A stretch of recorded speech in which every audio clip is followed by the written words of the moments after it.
Hello everyone, my name is Holland. My business is DFib First and I specialise in educating ordinary people to take the extraordinary action to save the life of someone in sudden cardiac arrest by applying an automated external defibrillator, an AED, without fear or hesitation. Pitching a business focusing on death is not easy, but this is an issue that affects each and every one of us, because it doesn't matter what we do or how successful we are, it's all of little value if we are not breathing and no one does anything to save us. Sudden cardiac arrest is the leading cause of death, killing nearly 40,000 Australians every year. It does not discriminate. It can strike anyone of any age, any time, anywhere, and there is widespread lack of awareness of its significance and its incidence. I am a registered nurse, a first aid trainer, a nurse immuniser and a lecturer at TAFE with many years' experience in post-anaesthetic critical care. But more importantly, I represent those amongst us that have experienced the grief and the trauma of the loss of a family member. My husband Paul, a father of 5 children, did not survive a cardiac arrest in 2008. So I can speak from personal and professional authority of the impact of cardiac arrest, which affects 2 out of every 3 families. 90% of people believe the most common myth that a cardiac arrest is a heart attack. It is not. Although a heart attack can result in a cardiac arrest, there are many other causes, and it occurs when the heart's electrical control system suddenly stops the heart beating.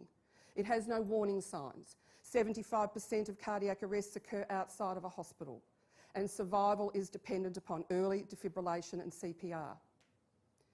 Samantha is a 32-year-old new mother who had a cardiac arrest at her gym in May. A local business had recently purchased an AED, and that's the reason why Samantha is still alive today. Anyone, the one cause of death that anyone, regardless of whether they have first aid or medical training, can reverse and restore a life is cardiac arrest. The problem is there are too few AEDs, defibrillators, in the community and the workplace, and too few people who have the confidence and the knowledge to apply them. I'm focused on changing that imbalance by distributing AEDs and by delivering on-site information sessions to teach people how to use them. The average cost of a defibrillator is about $2,500. Amortise that over 10 years, it's a minor corporate expense. I have 3 objectives. The first is to bust the myths and fears associated with cardiac arrest with my soon-to-be published book, 7 Shocking Truths About Defibrillators. Secondly, it's to implement the distribution of AEDs into every supermarket in the country. This has already occurred in Britain and in Ireland. Supermarkets are the hub of the retail and the residential communities. They are open the longest hours. They provide the greatest accessibility. The third objective is to lobby government for legislative change so that AEDs become mandatory in the first aid kits in the workplace. It is now compulsory that you be competent in using an AED in first aid training, but it is not compulsory to provide the device in the workplace.